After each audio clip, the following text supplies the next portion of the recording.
What up, guys? It's Josiah here, and today we're reading Seedfolks we're reading the part Wendell from Wendell's perspective, of course.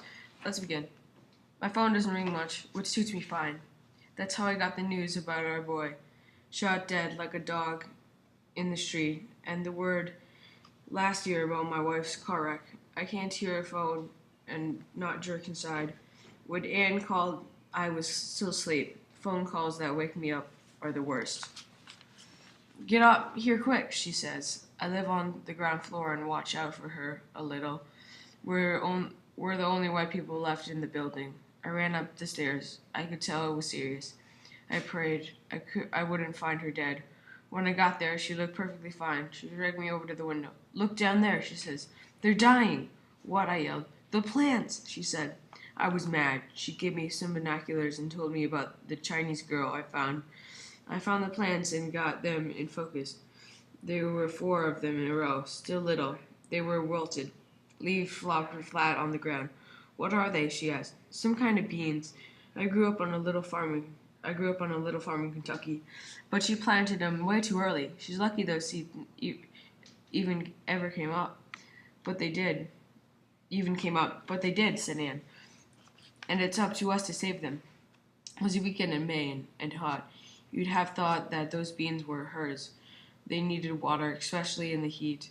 She said the girl hadn't come in for 4 days, sick probably, or gone out of town.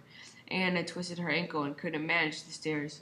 She pointed to a pitcher. Fill that up and soak them good. Quick now. School janitors take too much bossing all week to listen to an extra helping on weekends. I stared at her one long moment, then took my time about filling the pitcher. I walked down the stairs and into the lot and found the girl's plants. You don't plant beans till weather's hot. Then I saw what had kept her seeds from freezing. The refrigerator in front of them had bounced the sunlight back on the soil, heating it up like an oven. I bent down and gave the dirt a feel. It was hard packed and light colored. I studied the plants, leaves shaped like spades in a deck of cards. Definitely beans. I scraped up a ring of dirt around the first plant to hold the water and rain that fell.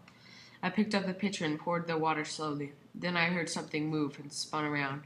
The girl was there, stone still, 10 feet away, holding her own water jar. She hadn't seen me behind the refrigerator. She was afraid for her life. Maybe she thought I'd jump up and grab her. I gave her a smile and showed her that I was giving the plant some water. This made her eyes go even bigger. I stood up and slowly backed away. I smiled again. She watched me leave, and we never spoke one word. I walked back there that evening and checked on the beans. They'd picked themselves and were looking fine. I saw that she made a circle of dirt around the 3 plants. Out of nowhere, the words from the Bible came to my head. And a little child shall lead them. I didn't know why at first. Then I did. There's plenty about my life that I can't change. Can't bring the dead back to life on this earth. Can't make the world loving and kind. Can't change myself into a millionaire. But a patch of ground in this trashy lot I can change. Can change it big. Better to put my time into that than warning about the other day. That little grammar school girl showed me that.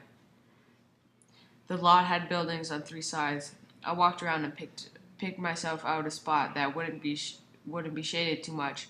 I dragged the garbage off the side and tossed out the biggest piece of broken glass. I looked over my plot, squatted down, and fingered the soil a while. That morning, I brought a shovel home from work. Hope you guys enjoyed this part. If you guys did, remember to leave, like, subscribe, and I'll see you guys in the next part.